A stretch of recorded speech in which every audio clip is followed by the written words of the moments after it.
হ্যাঁ, প্রথমে আমরা ডেটা সেটটাকে বুঝবো। এই ডেটা সেটে কি আছে সেটা আমরা একটু ভালোভাবে দেখে বুঝি যে এটা হচ্ছে আমাদের ডেটা সেট। তো এই ডেটা সেটে হিস্টোরিক্যাল ওয়েদার ডেটা আছে, যেমন temperature, minimum temperature, maximum temperature, rainfall, তারপরে হচ্ছে হিউমিডিটি, ওয়াইন্ড ডিরেকশন, এগুলো হচ্ছে সবগুলাকে বলছি আমরা ইনপুট ফিচার। ইনপুট ফিচার ঠিক কোন পর্যন্ত? এই রেইন টু ডে আগ পর্যন্ত হচ্ছে ইনপুট ফিচার, এবং এইখানে রেইন টু ডেটা হচ্ছে আমাদের টার্গেট বা লেভেল ডেটা বা আউটপুট ফিচার। ওকে, তো এই হচ্ছে অবস্থা। তাহলে আমাদের এই ডেটা সেটে হচ্ছে আমাদের দুই ধরনের ফিচার পাওয়া যায়, একটা ইনপুট, একটা আউটপুট। তো ইনপুট ফিচার হচ্ছে যেগুলা আমরা অ্যাকচুয়ালি যেই ফিচারগুলোর থ্রুতে আমরা আউটপুটটাকে নির্ধারণ করি সেগুলো হচ্ছে ইনপুট ফিচার, এবং এই রেইন টু ডেটা হচ্ছে আমাদের আউটপুট ফিচার বা লেভেল ফিচার। তো আমরা আজ প্রিডিক্ট করব আজকে বৃষ্টি হবে কিনা, এমন এমন কিছু প্রিডিক্ট করব। তো এই ডেটা সেটের থ্রুতে, হ্যাঁ। এরপর চলেন আমরা আমাদের জব শিটটা একটু দেখি, এবং জব শিটের থ্রুতে আমরা কি করব, আমাদের প্রজেক্টটা ডেভেলপ করব। তো আমাদের এটা হচ্ছে আমাদের জব শিট। তো এই জব শিটটাতে দেখেন আমরা এই যে প্রজেক্ট আছে এটা জব টুর প্রজেক্ট। হ্যাঁ, AI immersive technology NST level 6 এর যে এক্সামটা ইনশাল্লাহ আগামীতে আছে, তো সেটার জন্য আমরা হচ্ছে প্রিপারেশন নিচ্ছি।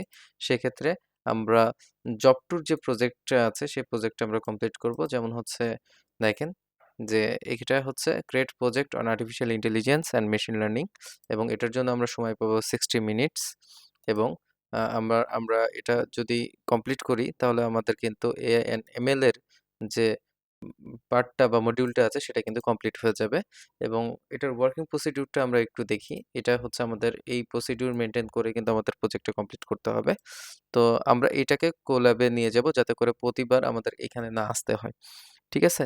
তাহলে আমরা এখন কি করব, এটাকে গুগল কোল্যাবে নিয়ে যাব এই সম্পূর্ণ অংশটুকু, এবং আমরা স্টেপ বাই স্টেপ কাজগুলো কমপ্লিট করব এবং ডেভেলপ করব। ঠিক আছে? তাহলে আমরা ডেভেলপিং এর জন্য আমরা এনভায়রনমেন্ট ইউজ করছি হচ্ছে গুগল কোল্যাব, এবং কোল্যাবে যে নোটবুকটা ওপেন করব। তো চলেন আমরা হচ্ছে কোল্যাবে যাই। সর্বপ্রথম আমরা কোল্যাবে যাওয়ার জন্য আমরা গুগল ক্রোমটাকে ইউজ করব। গুগল ক্রোমটাকে ইউজ করব। তো সবাই আমরা গুগল ক্রোমটা ওপেন করব। ওপেন করে নিয়ে গুগল ক্রোমে যে কাজ করব। তাহলে গুগল ক্রোম, দেন আমরা লিখব গুগল কোল্যাব। গুগল কোল্যাব লেখার পরে আমরা হচ্ছে চলে যাব কোল্যাবে, এবং এখানে নতুন নোটবুক আমরা নিয়ে নিব, নিউ নোটবুক। একটু সময় লাগবে, দেন তারপরে এটা ওপেন হয়ে যাবে।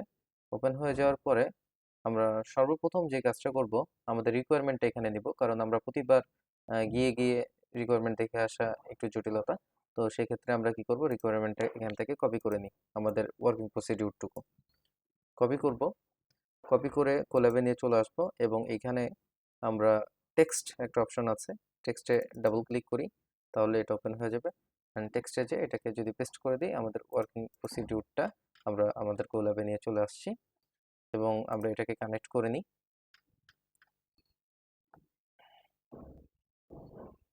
একটু সময় লাগবে কানেক্টিং এর জন্য।